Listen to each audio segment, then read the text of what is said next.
देश दुनिया च वसदे पंजाबियों को जी आया। मैं हरजिंदर सिंह रंधावा, तुस देख रहे हो पंजाब टैलीविजन और मेरे नाल ने सरदार नरिंदरपाल सिंह। साडियां रवायतां साडियां परंपरावां शादी भरदियां कि हालात किहो जे भी होण नविआं नूं जी आया कहना बनदा।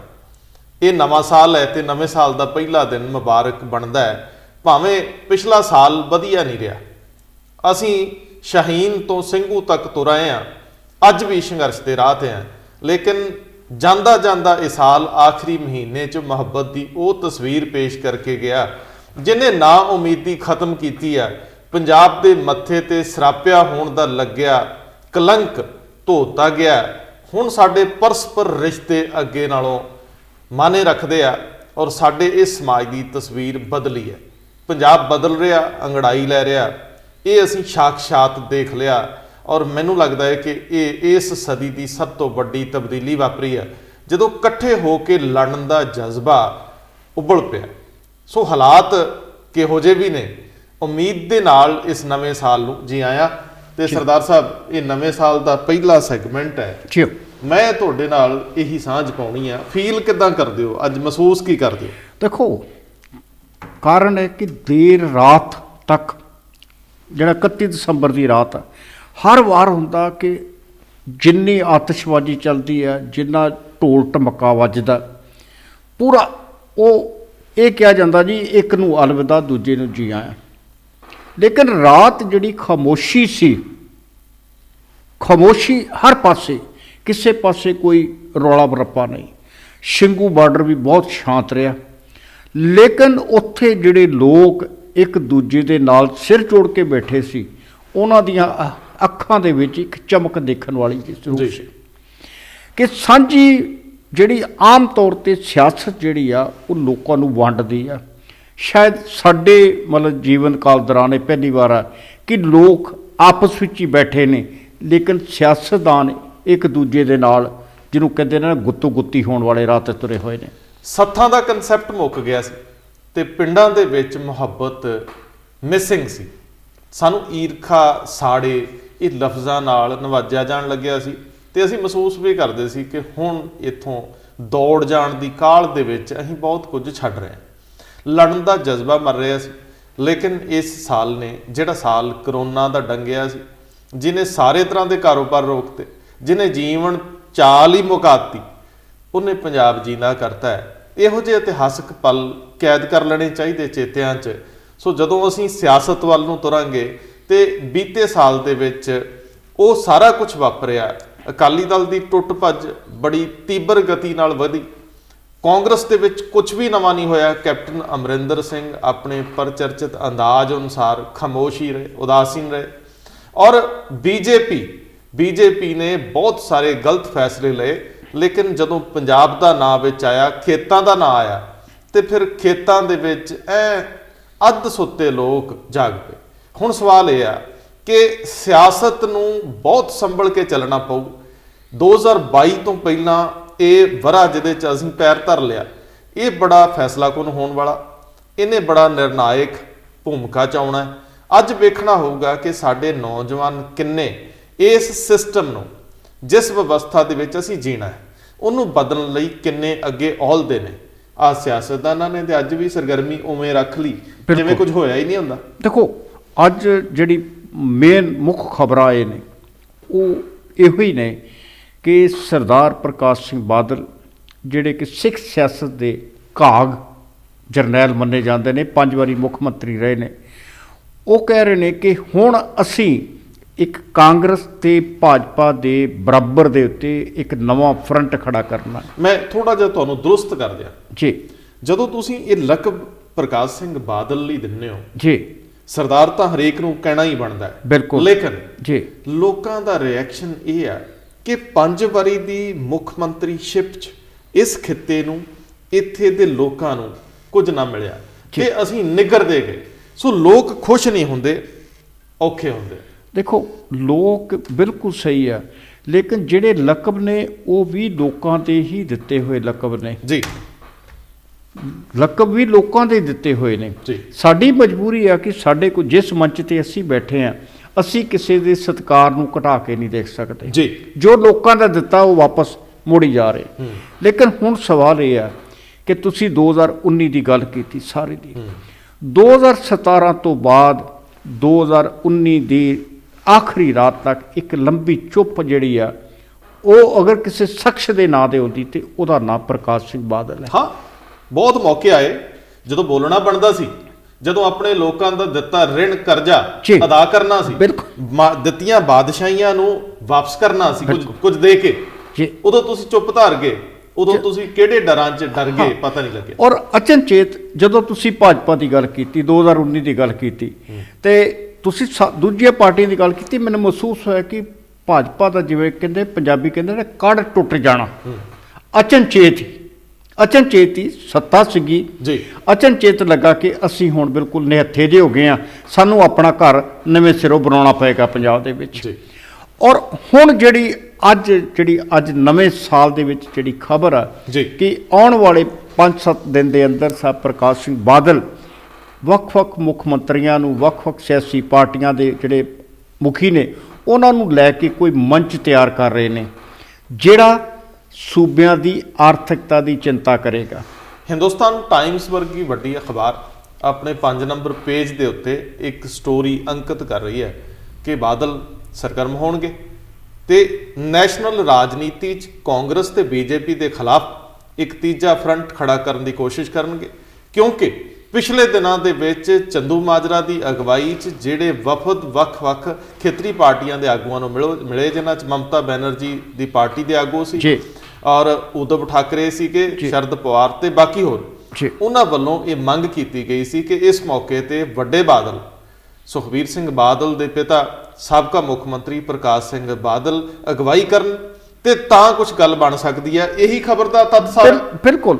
ਔਰ ਵੱਡੀ ਗੱਲ ਇਹ ਆ ਕਿ ਜਦੋਂ ਹੁਣ ਇੱਕ ਵਾਰ ਫੇਰ ਇਹ ਗੱਲ ਤੁਰੇਗੀ ਕਿ ਰਾਜਾਂ ਨੂੰ ਅਧਿਕਾਰ ਚਾਹੀਦੇ ਨੇ ਜੀ, ਫਿਰ 1978 ਤੇ ਆਉਣਾ ਪਏਗਾ ਤੁਹਾਨੂੰ, ਬਿਲਕੁਲ ਆਉਣਾ ਪਏਗਾ, ਜਿੱਥੋਂ ਤੁਸੀਂ ਜਿਹੜਾ ਤੁਹਾਡਾ ਹੈ ਅਨੰਦਪੁਰ ਸਾਹਿਬ ਦਾ ਮਤਾ ਉਹਦੀ ਗੱਲ ਕਰਨੀ ਪਈ ਤੇ ਉੱਥੇ ਫਿਰ ਨਿਰੰਕਾਰੀ ਕਾਂਡ ਵੀ ਵਾਪਰ ਜਾਂਦਾ। ਬਸ 1978 ਤੋਂ ਤੁਰ ਕੇ ਤੁਸੀਂ ਇਹ ਦੇਖ ਲਓ ਵੀ 22 ਤੇ 20 42 ਸਾਲ ਬਾਅਦ ਵਾਪਸ ਜਾ ਰਹੇ ਹੋ।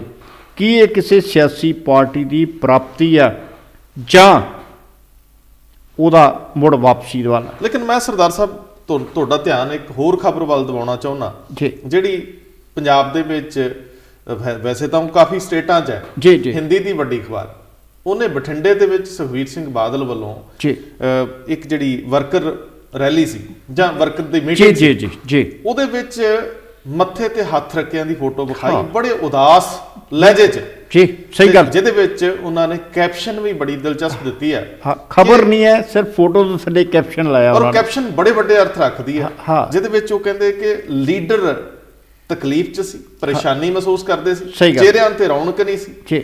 ਇਹ ਫਿਕਰ ਸੀਗਾ ਕਿ ਅਸੀਂ ਕਿੱਥੇ ਖੜੇ ਆ ਤੇ ਸੁਖਬੀਰ ਸਿੰਘ ਬਾਦਲ ਦੂਜਿਆਂ ਨੂੰ ਜ਼ਰੂਰ ਇਹ ਅਹਿਸਾਸ ਕਰਾਉਂਦੇ ਰਹੇ ਕਿ ਨਹੀਂ ਅਸੀਂ ਲੜਨਾ ਤੇ ਅਸੀਂ ਜਿੱਤਣਾ। ਸ਼ਾਇਦ ਮਿਊਨਿਸਪਲ ਚੋਣਾਂ ਦਾ ਮਸਲਾ ਹੈ, ਲੇਕਿਨ ਸਵਾਲ ਇਹ ਆ ਕਿ ਜਿਹੜਾ ਲਹਿਜਾ ਉਹਨਾਂ ਨੇ ਦਿਖਾਇਆ ਤੇ ਲੀਡਰਸ਼ਿਪ ਦੀ ਬਾਡੀ ਲੈਂਗੁਏਜ ਦੀ ਗੱਲ ਕੀਤੀ ਹੈ, ਇਹ ਮੇਲ ਨਹੀਂ ਖਾਂਦੀ ਕਿ ਤੁਸੀਂ ਰਾਸ਼ਟਰੀ ਪੱਧਰ ਦੇ ਉੱਤੇ ਕੋਈ ਤੀਜਾ ਫਰੰਟ ਬਣਾਓ, ਕਿਉਂਕਿ ਜਿੰਨਾ ਚਿਰ ਤੁਸੀਂ ਆਪਣੇ ਲੋਕਾਂ ਨੂੰ ਟੁੱਟੇ ਰਹੋਗੇ, ਜਿੰਨਾ ਚਿਰ ਤੁਸੀਂ ਆਪਣੀ ਹੋਂਦ ਜਿਹੜੀ ਆਪਣੇ ਲੋਕਾਂ 'ਚ ਬਰਕਰਾਰ ਨਹੀਂ ਰੱਖੋਗੇ, ਬਾਹਰਲੇ ਤੁਹਾਨੂੰ ਕਿਉਂ ਚੱਲਣਗੇ? ਸੱਤਾ ਦਾ ਪਹਿਲਾ ਅਸੂਲ ਆ ਕਿ ਜੇਕਰ ਤੁਹਾਡੇ ਕੋਲ ਵੋਟਾਂ ਨੇ, ਜੇਕਰ ਤੁਸੀਂ ਜਿੱਤਣ ਦੀ ਸਥਿਤੀ 'ਚ, ਫਿਰ ਤੁਹਾਨੂੰ ਕਿਸੇ ਜਿੱਤਣ ਵਾਲੇ ਗੱਠਜੋੜ ਦਾ ਹਿੱਸਾ ਬਣਾਇਆ ਜਾਂਦਾ। ਸੋ ਪਹਿਲਾਂ ਘਰ ਤਿਆਰ ਕਰਨਾ, ਘਰ ਤਿਆਰ ਕਰਨ ਵਾਲੇ ਪਾਸੇ ਸਾਨੂੰ ਮੌਲਿਕਤਾ ਛੱਡਣੀ ਪਈ ਹੈ।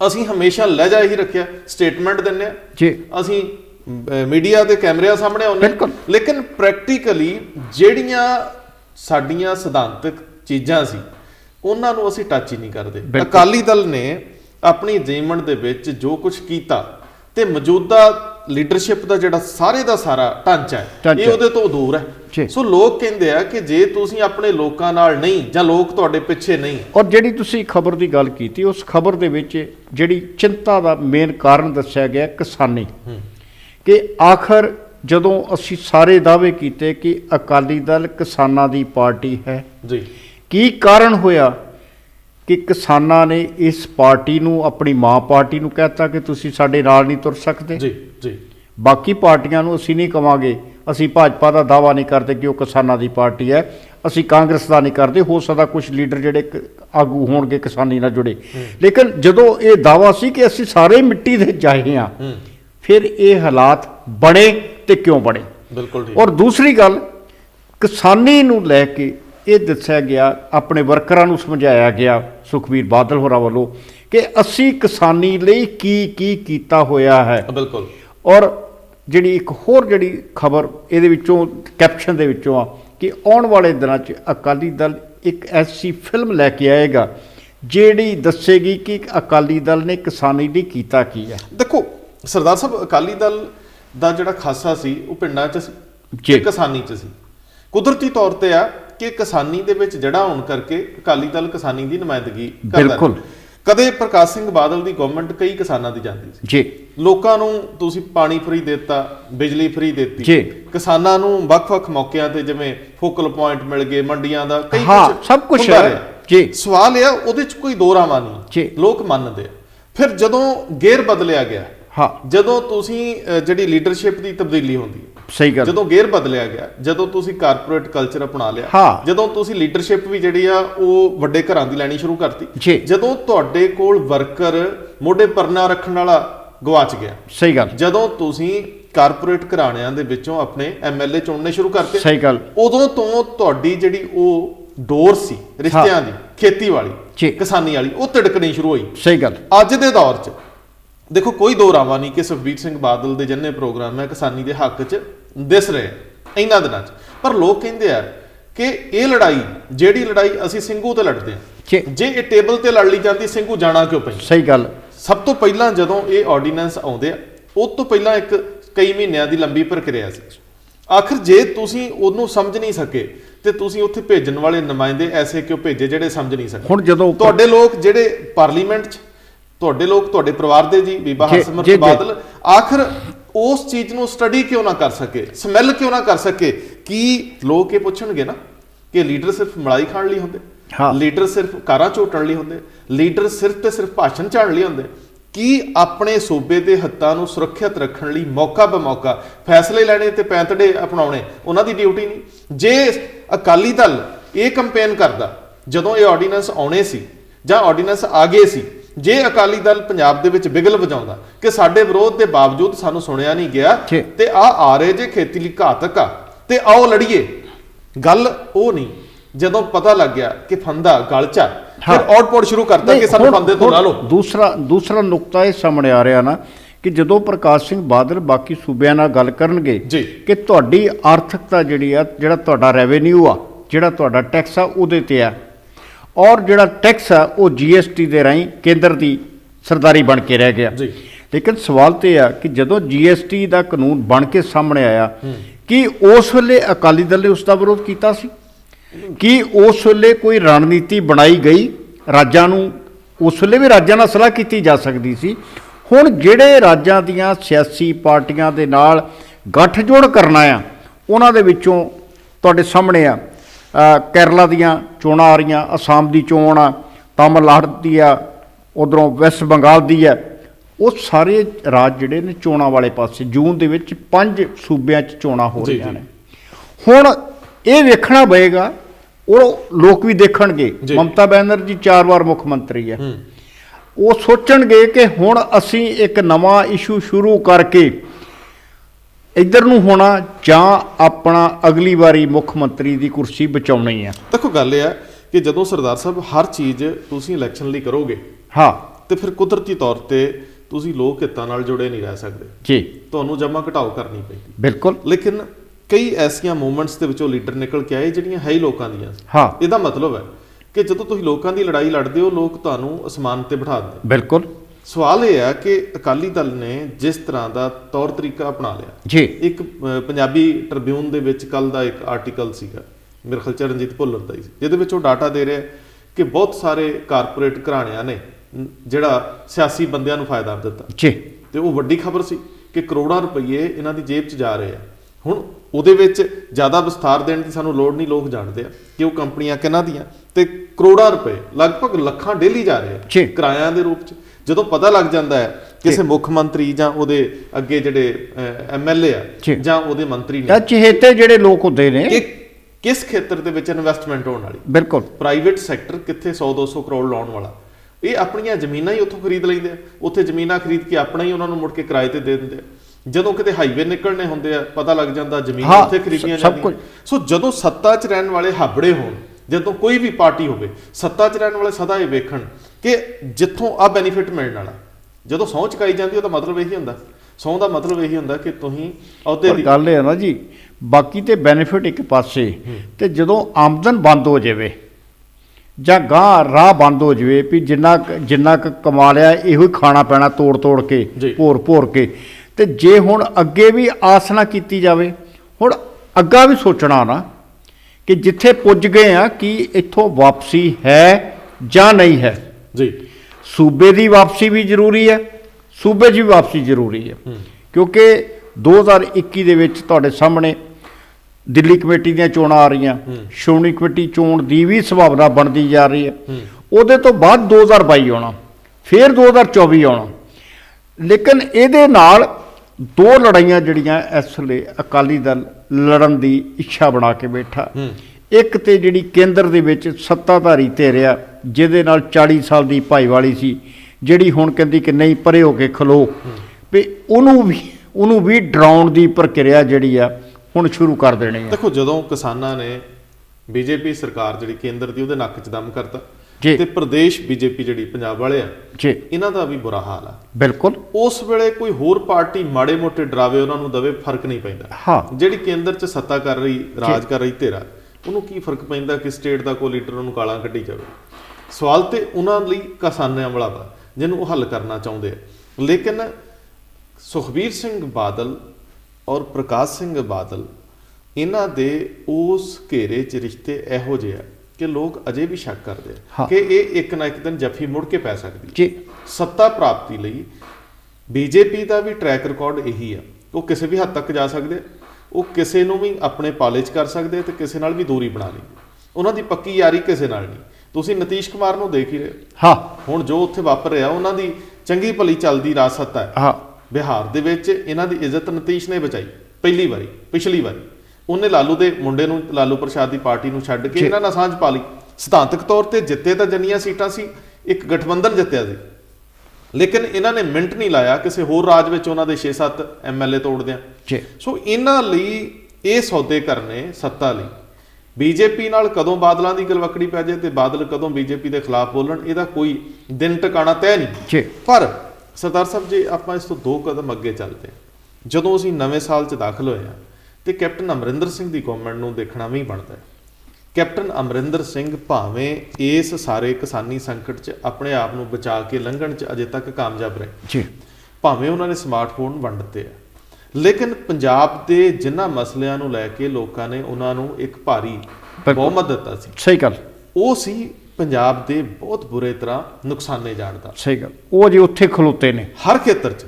ਪੰਜਾਬ ਦੇ ਲੋਕ ਕਿਉਂਕਿ ਬਹੁਤ ਜ਼ਿਆਦਾ 10 ਸਾਲ ਬਾਦਲਾਂ ਦੇ ਰਾਜ ਵਿੱਚ ਤਕਲੀਫ ਸੀਗੇ, ਮਹਿਸੂਸ ਕੀਤਾ ਜਾ ਰਿਹਾ ਸੀ ਕਿ ਪੰਜਾਬ ਬਹੁਤ ਕਰਜ਼ੇ 'ਚ ਡੁੱਬ ਗਿਆ, ਥੱਲੇ ਤੋਂ ਥੱਲੇ ਗਿਆ, ਨਸ਼ੇ ਬੜੇ, ਰੌਲਾ ਰੱਪਾ ਬੜਾ।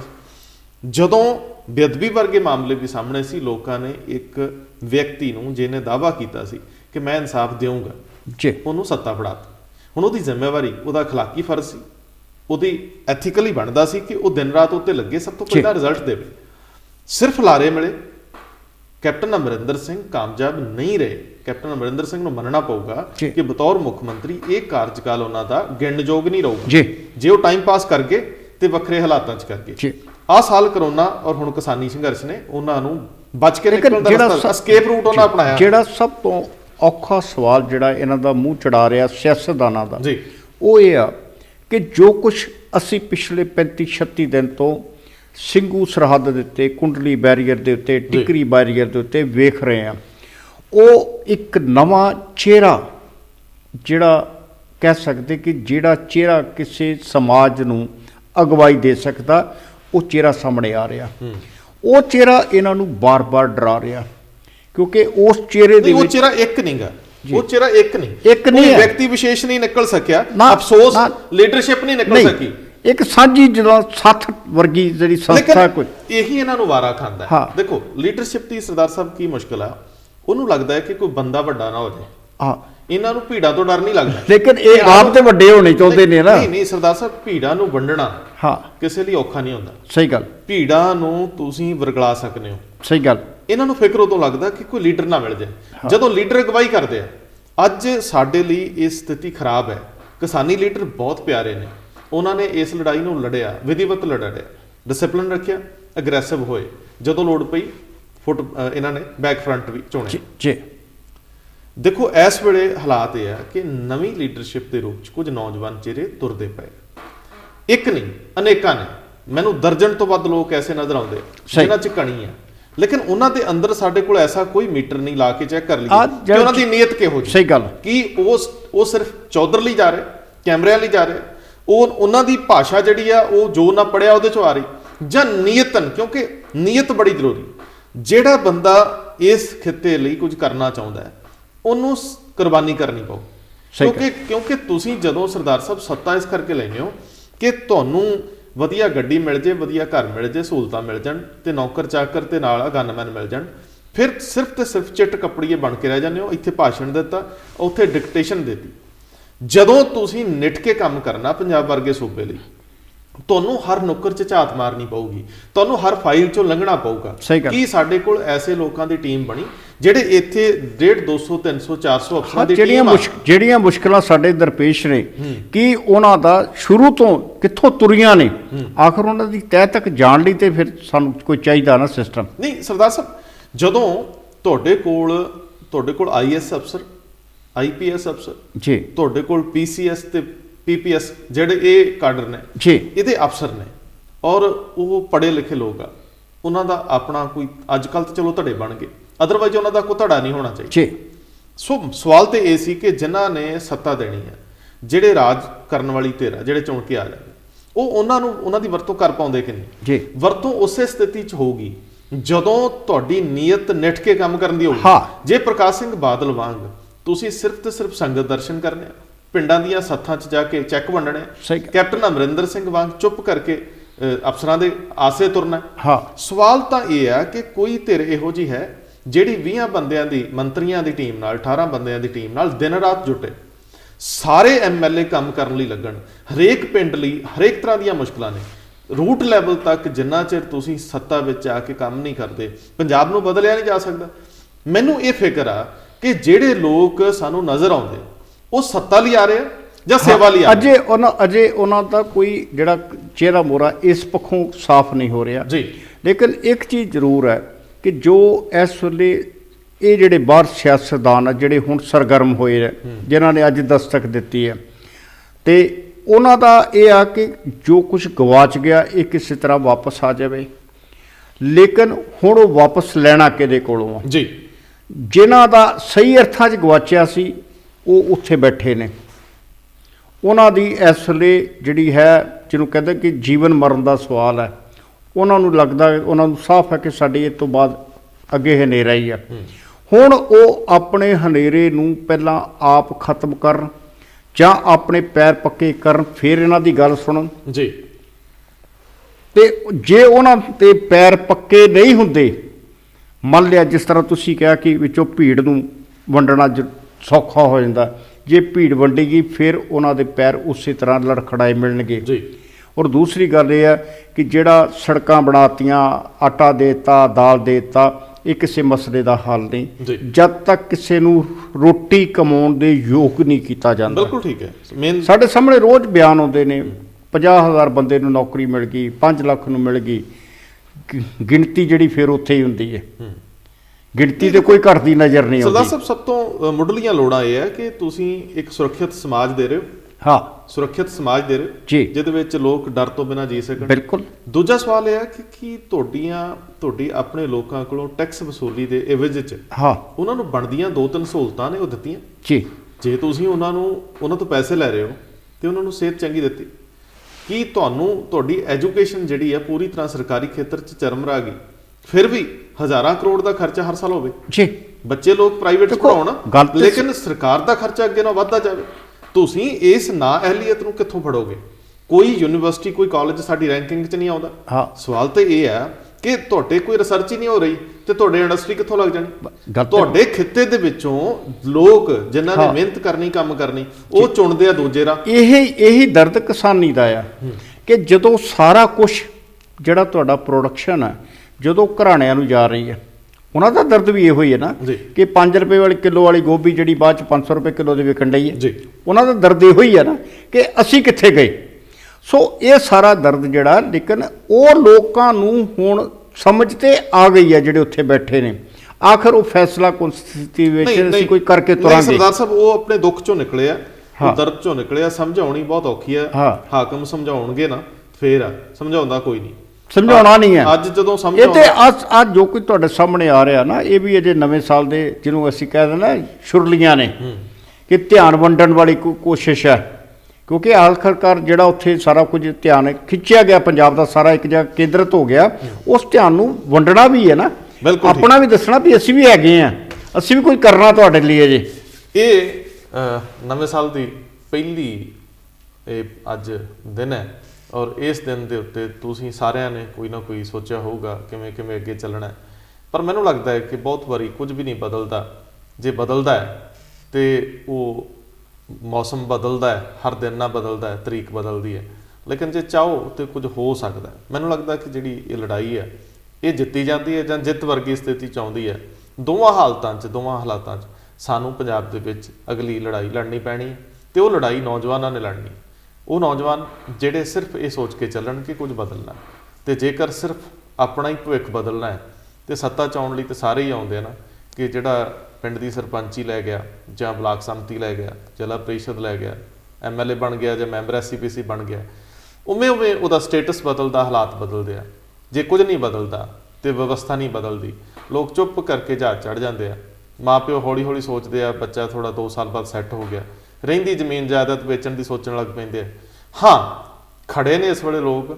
ਇਹ ਖੜੇ ਹੋਣ ਦਾ ਮਤਲਬ ਜਾਗਦੇ ਰਹਿਣਾ। ਇਹ ਨਹੀਂ ਕਿ ਸਿੰਘੂ ਤੋਂ ਜਿੱਤ ਕੇ ਘਰੇ ਸੌਂ ਜਾਓ ਤੇ ਫਿਰ ਕਿਸੇ ਪਾਰਟੀ ਦਾ ਝੰਡਾ ਲੈ ਕੇ ਕਾਰ ਤੇ ਲਾ ਕੇ ਕਿਸੇ ਰੈਲੀ ਦਾ ਹਿੱਸਾ ਹੋਵੋ। ਬਹੁਤ ਮਿਹਰਬਾਨੀ।